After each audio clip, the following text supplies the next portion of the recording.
Isang mapagpalang araw po sa inyong lahat.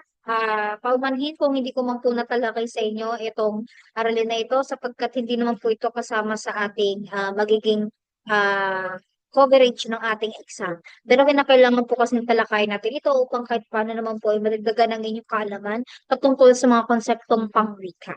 Ngayon, aking tatalakayin na ang patungkol sa konseptong pangwika.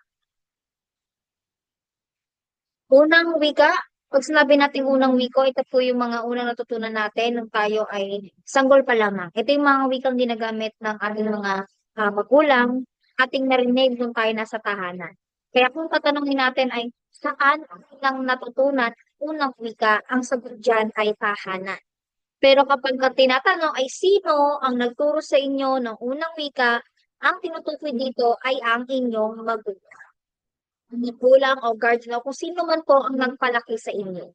Tandaan lamang po na ang unang wika, ito po yung isang critical na hakbang na kinakailangan pong mas mahasa po kayo o mas maging bihasa no, sa unang wika upang mas mabilis ninyong matutunan ang pangalawang wika. So sa unang wika po, meron tayong dalawang pag-aaral at meron din pong programa na kung saan ay pinapatunayan ang kabisaan ng paggamit ng unang wika. No? Isa-isahin natin ito. Una muna ay ang mother tongue-based multilingual education. Sobra lang yung education, no, paumanhin. Ulitin ko, mother tongue-based multilingual language education na kung saan naglalayon po itong programang ito na gawing mas mahusay ang mga mag-aaral sa pagbasa at pagsulat ng mga gamit ang unang wika na kung saan ang MTB-MLE mula kinder hanggang grade 3 po ang mayroong asignaturang ito. Sigurado naman po ako na miss kayo, naranasan ninyong may asignatura kayo mother tongue. No? Tandaan po natin, pag sabi nating MTB-MLE, hindi porket Tagalog po ang wikang ginagamit natin sa pangkalahatan, nating pagkikipag-usap sa ating bansa. Hindi po ibig sabihin nito ay ito na po ang magiging gamit na wika sa asignaturang MTB-MLE. Ang MTB-MLE po kung ano ang wikang ginagamit sa isang komunidad. Halimbawa, ang ang isang bata ay nakatira sa Cebu. Ano ba ang ginagamit na wika sa Cebu? Cebuano. Kaya dito sa MTB-MLE, ginagamit po natin ang wikang Cebuano. Tsaka nga, di ba nung kayo nasa kinder grade 1, 2, 3, bukod sa MTB-MLE, meron pa kayong asignaturang Filipino. So magkaiba siya. Nagkataon lamang na swerte kayo na ang ginagamit natin sa Luzon ay ang Tagalog. Kaya doble-doble po ang pagtuturo sa inyo ng wikang Tagalog o ang wikang Filipino. No? Ulitin ko, pag sabi natin MTB-MLE, hindi porket Tagalog ang wikang ginagamit natin sa bansa. Ibig sabihin na ito na yun ituturo natin sa mga mag-aaral. Nakadepende po dyan kung saang lugar ka po nakatira. Kung anong lokasyon. Alam naman kasi natin, di ba, na iba-iba po ang wika dito sa ating bansa. Sunod naman po, sa Lubuwagan Experiment, paumanhin kung ako yung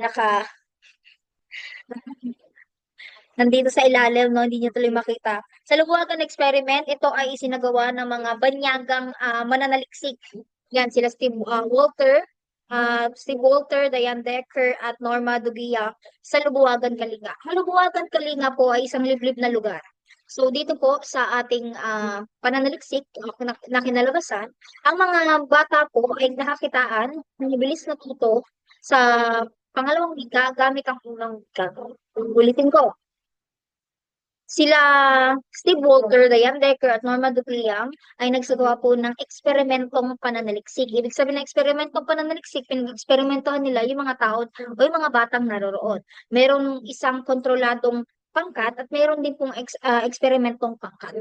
Yung eksperimentong pangkat, tinuruan sila ng unang wika, no, na kung saan ay ginamit sila upang maging mas hasa, no, sa unang wika. Doon naman po sa kontroladong pangkat, ang tinuro po sa kanila ay pahapyaw lamang. Ibig sabihin ng pahapyaw ay saglitan. At naging mas tinuro sa kanila ay yung pangalawang wika, which is yung Ingles. Kaya ayon dito sa naging resulta ng pag-aaral na kanilang isinagawa ay batay doon sa eksperimentong pangkat, mas mabilis po na natutong magbasa yung eksperimentong pangkat na kung saan ay mas nahasa kasi sila sa unang wika. Kaya dahil hasa na sila sa unang wika, mabilis na po nilang natutunan yung pangalawang wika. No?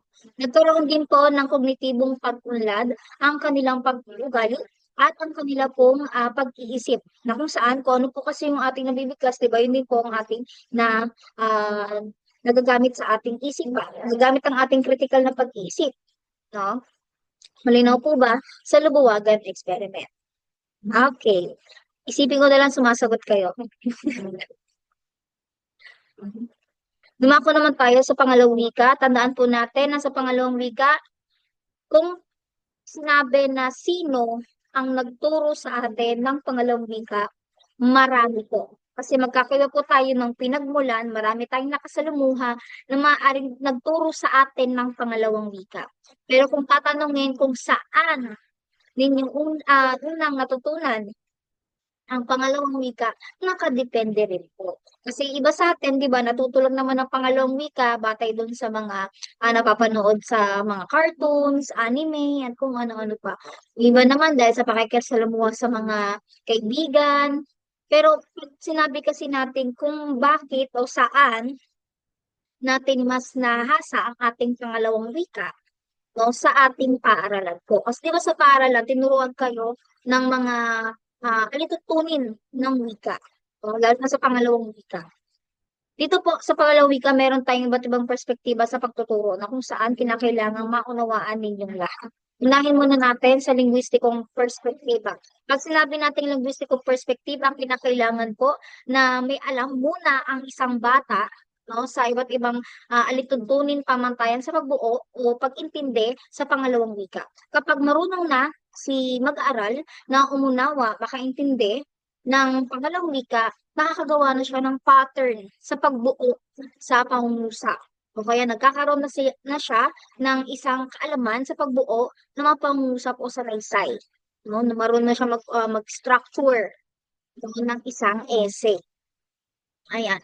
Sunod naman, nagkakaroon din tayo ng strukturang mental na kung saan ay mayroon tayong kognitibong pag-unlad. Kasi nga, di ba sabi ko sa inyo, kapag natuto kang o natutunan mo ang mga alitutunin o pamantayan tulad ng mga tamang gramatika, pagbaybay o tamang pagbaybay, ay natututo rin tayo na makapagsulat ng maayos.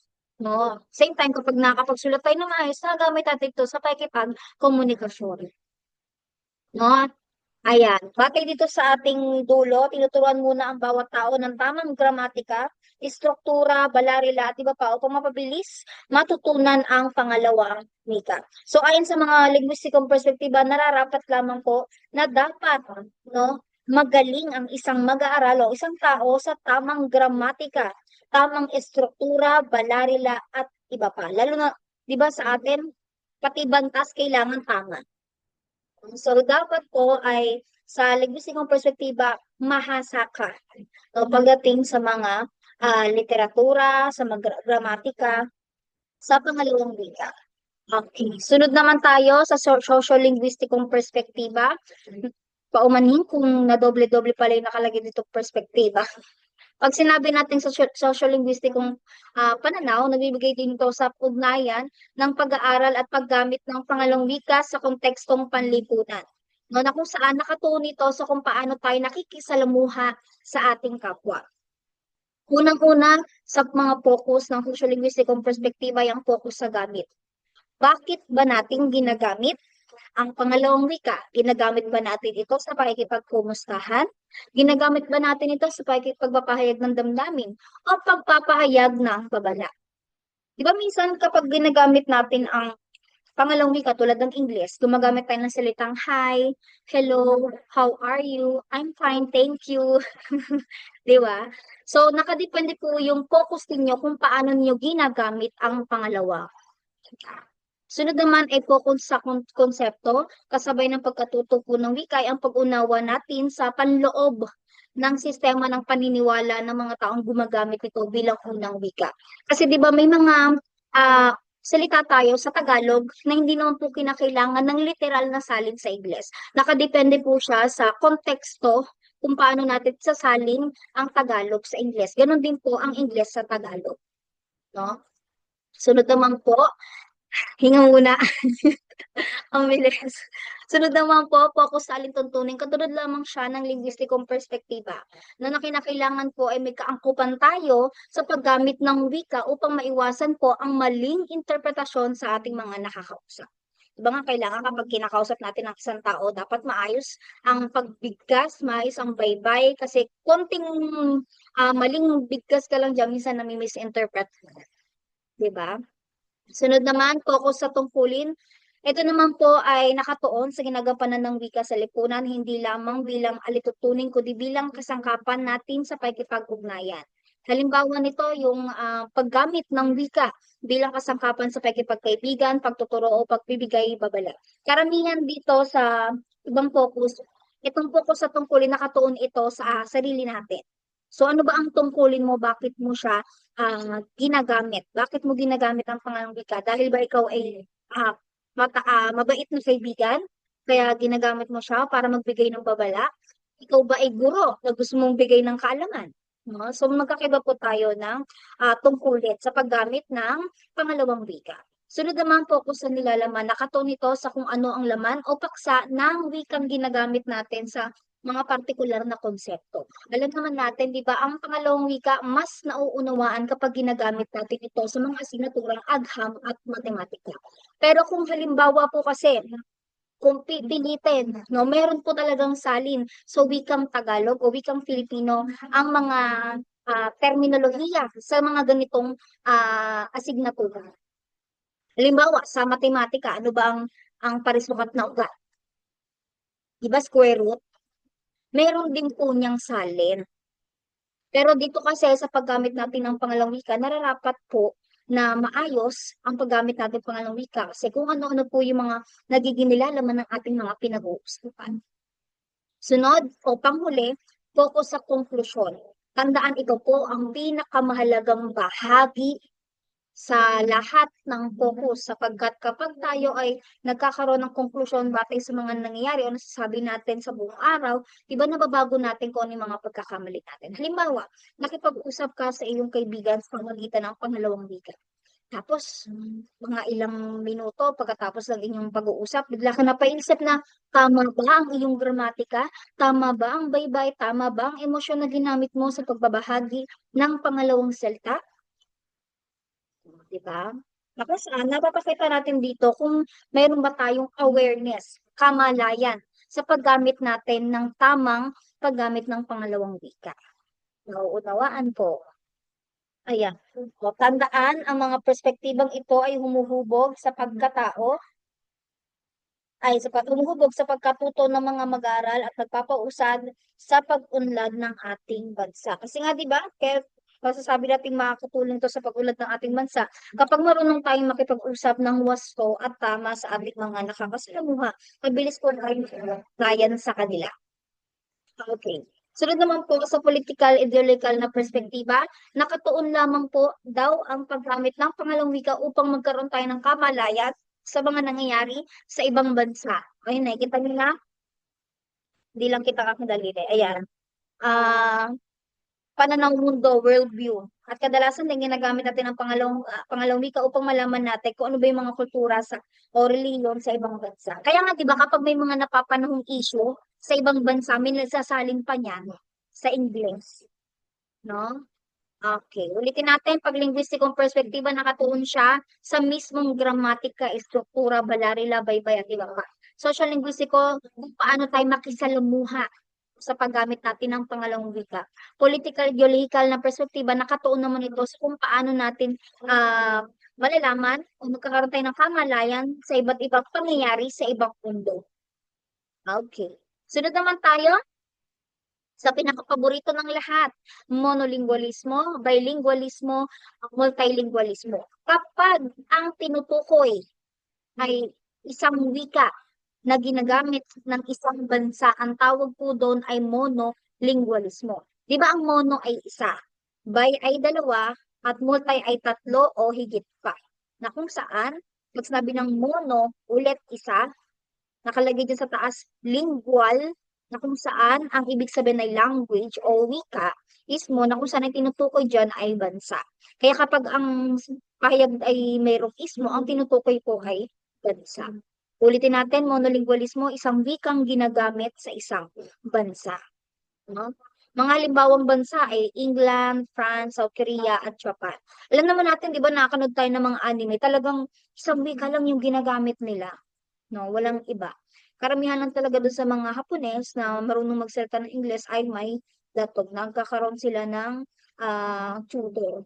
No, para matuto ng ibang wika. Pero sa kanilang bansa, isa lamang po ang pinapatupad nila wika. Okay. Pag naman halimbawa ang tinutukoy ay tao, tinatanggal natin ang salitang ismo. So, isang wika ang ginagamit ng isang tao, ang tawag sa kanya ay monolingual. No? Monolingual. Pag may ismo, ang tinutukoy ay bansa. Pag walang ismo, ang tinutukoy ay tao. Malinaw po. Paano naman ma'am kapag halimbawa ay ang isang bansa, dalawa ang kanyang ginagamit sa mga komersyo, edukasyon, o iba pang antas ng gobyerno. Ito po, dalawang wika ang ginagamit ng isang bansa. Ang tawag po doon ay bilingualismo. Paano kung tatlo o higit pa ang wikang ginagamit ng isang bansa? Ang tawag po doon ay multilingualismo. Ayan.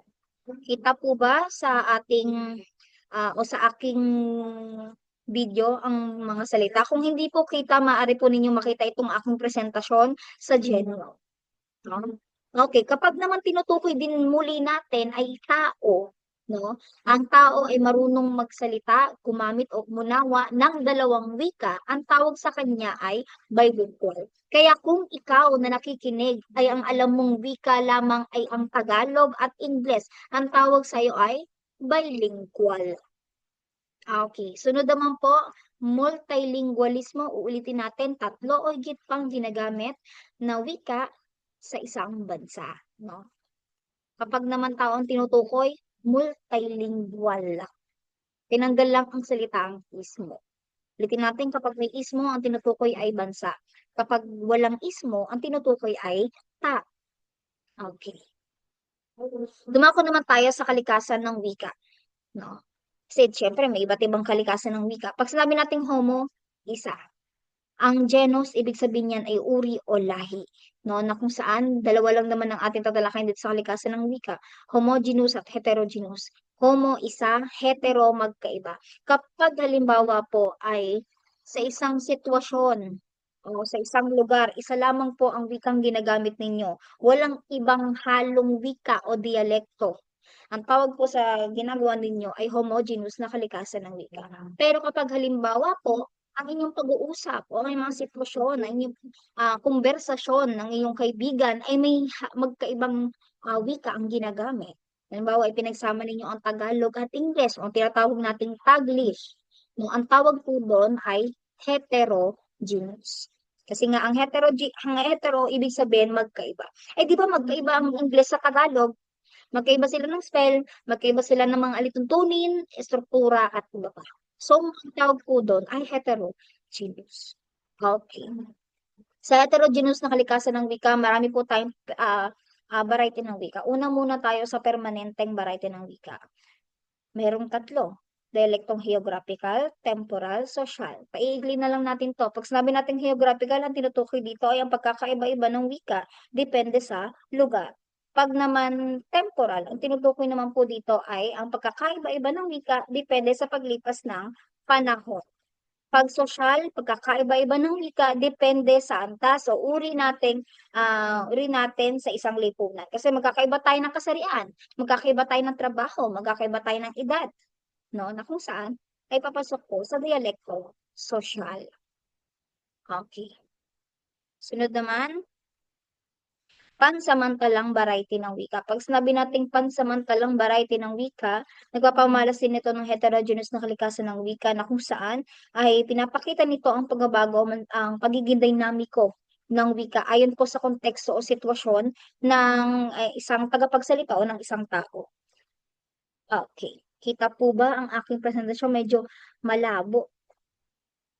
Kung hindi po makita ha ang aking presentasyon, pwedeng-pwede po ninyo itong tignan sa Geno. Ayan, register. Ibig sabihin po ng register ay ang wika na ginagamit po kapag kailangan pag-usapan sa tiyak na disiplina o larangan. Hindi kinakailangan maging permanente o tiyak na doktor upang gamitin ang register ng medisita. Pag sabi ng register, ito yung mga terminolohiya ng iba't ibang tao mo na iba't iba ang trabaho. Kasi alam naman natin, di ba, sa isang komunidad, hindi naman tayo pare-parehas ng trabaho. May iba't iba tayong terminolohiya na tayo-tayo lamang po ang nakakaalam. Depende sa larangan na ating kinabibilangan. Halimbawa nito ay ang doktor. Di ba may mga terminolohiya sila na sila lamang po ang nakakaalam at kapag tayo nagtatanong kung ano yung mga sakit, napapaliwanag po nila sa atin ng maayos. Ganun din po sa guro. Kung halimbawa sa guro, may mga terminolohiya kami na ang tawag ay SF1, SF2, SF3, SF4, SF5, ano-ano pa. Na kami lamang po ang nakakalam at kayo bilang isang mag-aaral, hindi niyo po alam kung anong pagkakaiba ng mga school forms na iyon. Sa estilo naman po, tumutukoy ito sa kung halimbawa ay formal o di formal ang paraan ninyo ng pag-uusap. Sa medium, daluyan lang po ito ng wika na siyang magdidikta kung ang gagamitin ninyo ay pasalita o pasulat. Yun lang naman po ang pansamantalang variety ng wika. Ayan, natapos. Kinaya. 'Di ba? Kaya naman kasi talaga siyang talakayin. Ngayon uulitin natin na unang wika natutunan natin ito sa ating tahanan. Unang natutunan sa tahanan. Sunod naman, pangalawang wika natutunan natin o mas nahasa tayo no sa paaralan. Sunod naman po sa iba natin natalakay yung tawag dito, yung monolingualismo, ibig sabihin isang wika sa isang bansa. Bilingualismo, dalawang wika ang ginagamit ng isang bansa. Multilingualismo, tatlong wika ang ginagamit ng isang bansa. At pag sinabi namang tao, monolingualismo, ay monolingual, ang tinutukoy nito ay isang wika lamang ang alam o ginagamit ng isang tao. Ulit ko, monolingual, isang wika lamang ang alam o nauunawaan ng isang tao. Pag naman dalawa ang wikang alam o naunawaan, ang tawag sa kanya ay bilingual. Kapag naman halimbawa ay tatlo o higit pa ang wikang alam niya, no, ang tawag sa kanya multilingual. Homo, ibig sabihin ay isa. Hetero ay ibig sabihin nito ay magkaiba. Sa hetero, meron tayong permanenteng variety ng wika. Temporal, ibig sabihin nito ay magkakaiba ng wika depende sa panahon.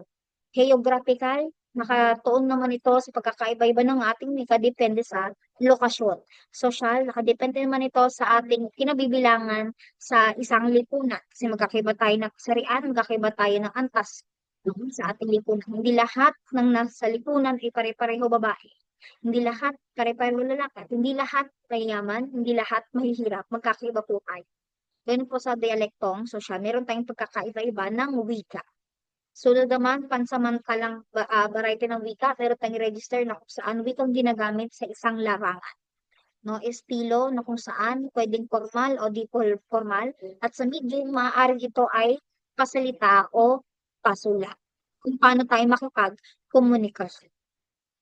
Okay, ang galing, di ba? Mabilis lang. Ganun lang kadali. Kaya kayang-kaya ninyong pag-aralan itong ikaapat na aralin. Ang gusto ko lamang sabihin naway maging matagumpay po ang inyong ah, pag-take ng aking exam o pagsagot sa aking exam. Naninigurado naman din ako na lahat kayo ay makakapasa. Kasi mukha namang lahat kayo ay nag-aaral talaga. Paalala ko lang din po ha, yung mga kinakailangang ipasa sa aking asignatura, pakipasa na po. Hindi po, o ayoko po na ako ang naghahabol. Gusto ko ako yung hinahabol. Hindi, gusto ko lang po kasi na magkaroon kayo ng sarili ninyong pagkukusa, no? Na asikasuhin ninyo ang sarili ninyong pagkukulang sa aking asignatura. Kaya kung may mga hindi pa po kayo nagpapasa, ipasa nyo na po sa akin. Kung gusto po ninyo ng mataas na marka. Okay, maraming salamat po sa inyong lahat at salamat po dahil pinanood ninyo itong screen recorded na. Alam po, mag-iingat ang lahat.